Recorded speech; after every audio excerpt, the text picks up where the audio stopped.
Hi kids, it's Miss Julie from Sparklettes Art, and I'm here to help you draw this crazy creature of the ocean. Now this is an ammonoid, and they don't live here anymore, but the nautilus does. So if you've ever been to an aquarium, you might have seen a nautilus swimming around, and they have these beautiful spiral shells. So we're going to be drawing one, and you're going to get to make some decisions.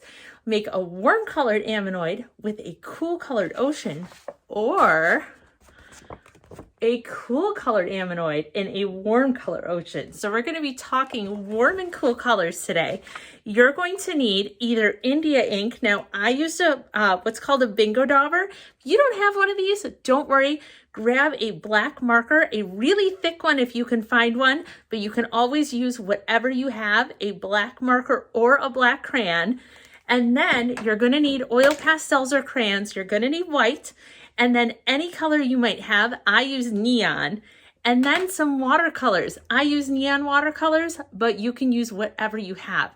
So India ink and a marker, oil pastels or crayons, make sure you have white, and watercolors. And then we're going to create this magnificent creature that existed a long, long time ago. You ready? Okay, let's go.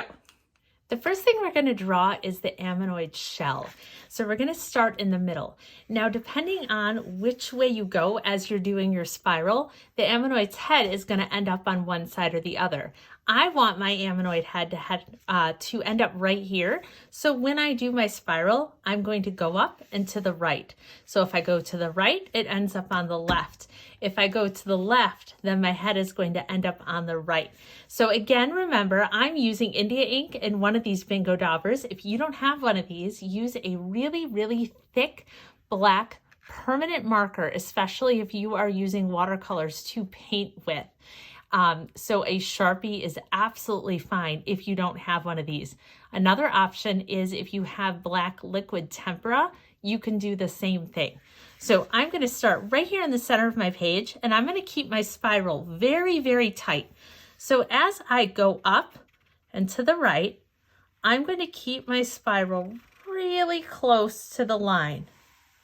And then as I go around more, I'm going to get farther and farther away from the lines that I just drew until it's almost touching the top of the paper and the bottom, and then I'm going to close it off. This is a really big shell, probably a lot bigger than any of the other ones I've drawn. I bet you have that happen too sometimes, where you draw something and it ends up sometimes big and sometimes small. So this one's a really, really big ammonoid. Now, we're going to go ahead and we are going to draw its head next, and the head has a little bit of a plate on it that's triangle shaped. So right here where the end of the shell is and it meets here, I'm going to come out and come back in a little bit of a V to make a triangle. So that's the plate on top of its head. Next, I'm going to do its eye. I'm going to do its eye with just a dot because I'm using this this particular bingo dauber, or just draw a circle and fill it in. Then I'm going to draw a circle around the eye.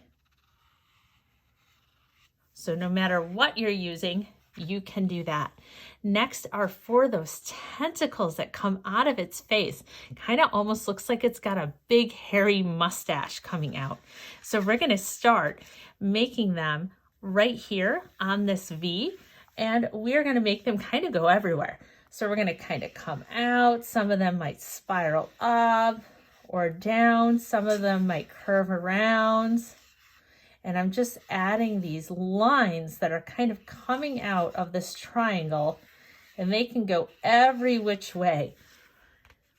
So once you have this kind of tentacle mess going on here in the corner, then we can finish the head. And we can take the shell, extend it out a little bit, and just bring it up. So there's the plate. He's got all these kind of tentacles. Of course, some of them might be going off the paper, we can imagine, but we finished his face.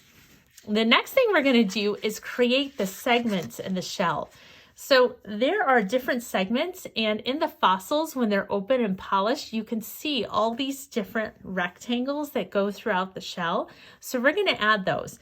You can draw a straight line, but it's a little bit more fun and it adds to the beauty of the shell, as well as being more realistic if you make them a little wavy. So just a little wave as you add some lines and break the shell into pieces. Try to keep your lines spread apart a little bit so you're not making them every finger width, but spread them out. And as you start to get into the spiral here, I want you to get them closer and closer together. So you'll end up with these little tiny sections. Okay, last thing that we're going to use our black for, whether you're using a marker or India ink, is to add some coral to the scene. So the first thing that I like to start with is to fill the scene with kind of a big blobby piece of coral. Just like that, big and blobby. I'm going to connect this to his shell to make it look like there's another piece back there and he's kind of floating through the ocean. And then in this space here, I'm going to draw some taller pieces of coral. So I'm going to come up and kind of go out and in, out and in, out and in, out and in, and I'm going to keep going, and it kind of looks a little bit like a moose or a deer antler. And I'm going to draw another one in this space right here, but this time it's going to bump into this, and it might come back around, might bump into it again, and it might even go off the page. So I have some coral over there that I can choose to add different colors when I'm painting. I'm going to do the same thing over here, but I'm going to keep it a little bit simpler over here because I want you to focus on this craziness going here with all these tentacles. And I'm just going to put another piece right here. I'm going to make this piece come up, and just like a deer, kind of a deer antler again, just to add some different colors to my scene. So that is it for the black. I'm going to go ahead and put the cap on this. You can put the cap on your marker and put that away. And now it's time to get out a white oil pastel. Now I'm using ones that are kind of twisty, and it kind of looks like one of those twist up crayons. This is an oil pastel. You can also use a white crayon. And I am going to take this and I'm going to draw a stripe on every section of the shell that I created. Now, why am I doing this? I'm doing this because it's going to add some highlights and some shadows. So some light areas to my shell and some dark areas to my shell. So I'm just kind of drawing a stripe in the middle. And you'll see that a lot of that black is going to show through still. And go all the way around and then stop. So that is what we're using our white for. So you can go ahead and put your white away. The next thing we're going to get out is our crayons or neon oil pastels. So you can use crayons or oil pastels the same way because we're going to paint it at the very end with watercolor. But I want you to think about, are you going to want a warm color ammonoid and a cool colored ocean, or a cool colored ammonoid and a warm color ocean?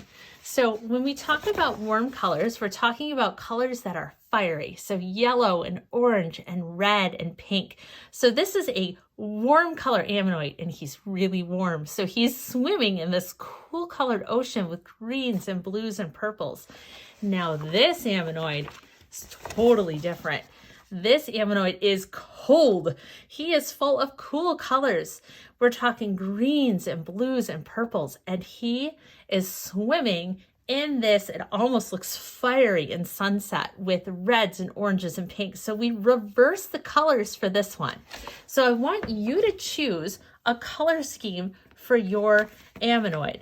I am going to make a cool colored ammonoid today, and I'm going to pick a color. This is green, and I'm going to start tracing the insides of these little sections with whatever color I've chosen. Now I chose a light green here. I'm going to choose some other places to put this light green on the shell because I'm going to focus on the shell first. So I might choose here and here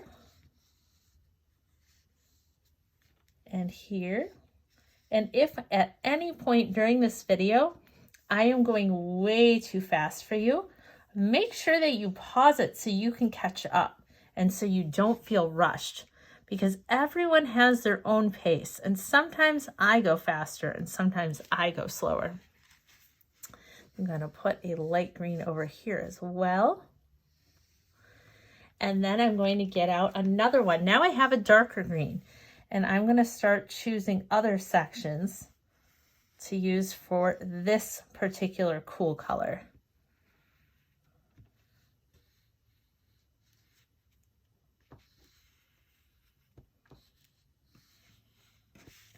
Making sure to get the little ones in here as well, and the inside of that spiral. And I think I'm going to switch to blue now. I can always come back and add one of the colors I've already done. I'm choosing blue. And then I have one that's got a little bit of purple to it. So I'm going to make sure I get that out at the very end. So there's my blue, and it broke. And let's see if I can find that purple I was using. There we go. This one has, it's kind of got a little bit of a pinky purple look to it. And I'm going to use that to finish all the sections that I haven't done yet. Don't forget to get the inside of the head also. So that's where I'm going to move next. So I'm getting the shell. And now I'm going to move to the head. I'm going to get this triangular piece and figure out what color I want the eye to be. And I'm going to color that completely in. Look at this beautiful lime green eye. And then I'm going to make his head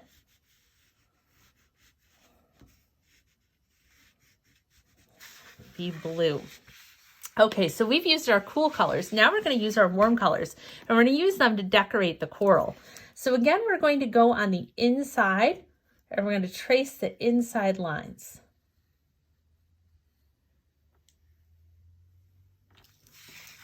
And let's see, and then if you want, you can add some little lines or decorations on the inside of the coral to add to the scene.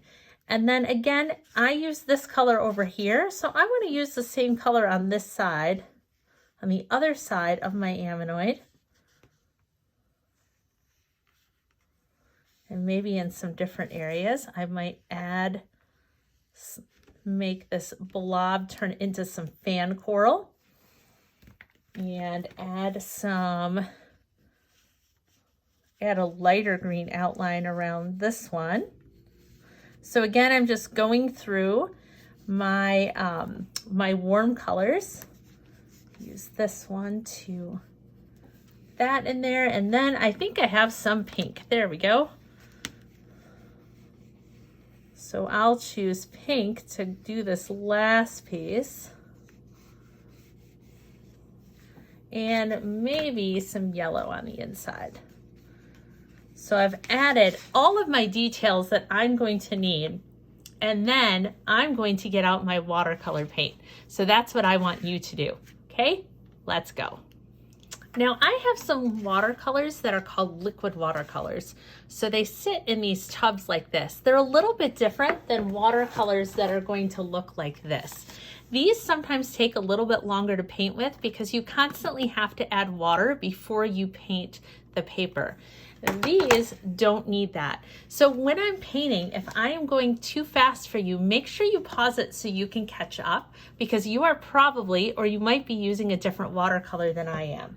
So what we're going to do first is we are going to paint our ammonoid shell, and I'm going to notice what color this is. So this is a light green. So I want to choose a color that is not light green.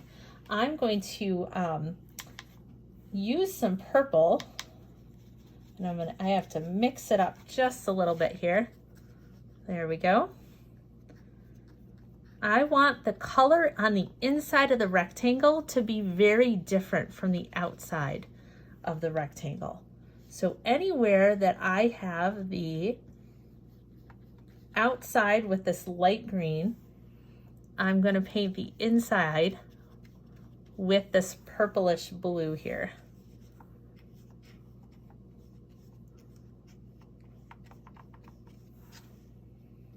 And I'm going to repeat this strategy around the shell. So every single time, I'm going to want the color on the inside to be different than the color on the outside. So I have some blue next, and I'm going to choose to paint blue on the inside of this purple. So there's some purple over here on the head. I don't want to forget that. And one over here. One here.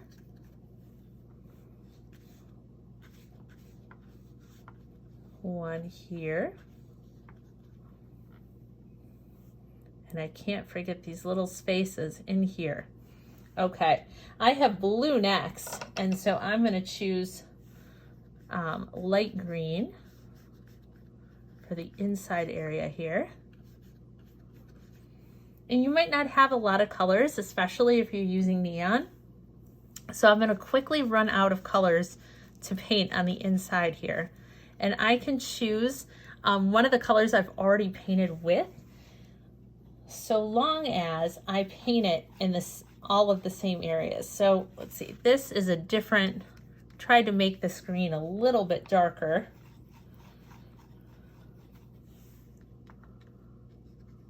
But it's still a different color than the teal or the turquoise color of the inside here. So this might happen to you where you only have a limited number of colors, but it's still going to look beautiful at the very, very end.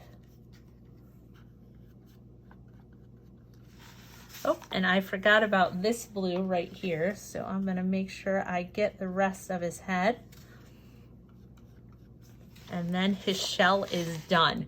Now, as I'm painting the rest of the background, I'm going to use the same technique. So this is yellow around the edge. So I'm going to choose a not yellow color to paint the inside. And then I want this color to go somewhere else also. So I'm going to maybe paint this piece of coral over here with that same neon red.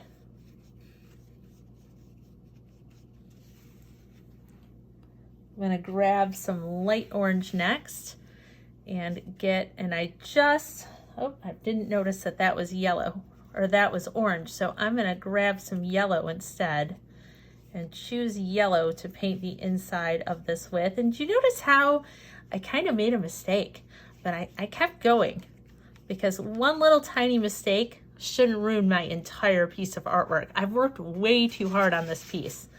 Okay, let's see. So I think I'm going to go with pink next for this last piece of coral.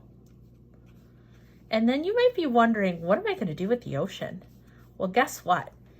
This ammonoid is swimming in a very warm colored ocean. So I'm going to pick a warm color for the background, and it might look completely different than something you're accustomed to, but it's really kind of fun.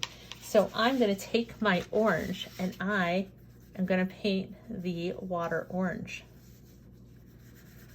Again, something very, very different. And I encourage you to explore your colors, to explore changing around colors that you would normally use,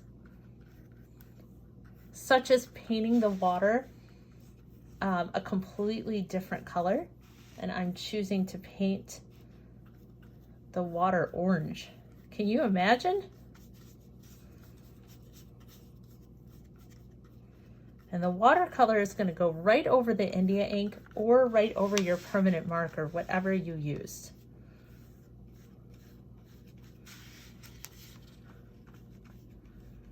And the cool colors of the ammonoid shell are really starting to pop now against these really warm colors surrounding it.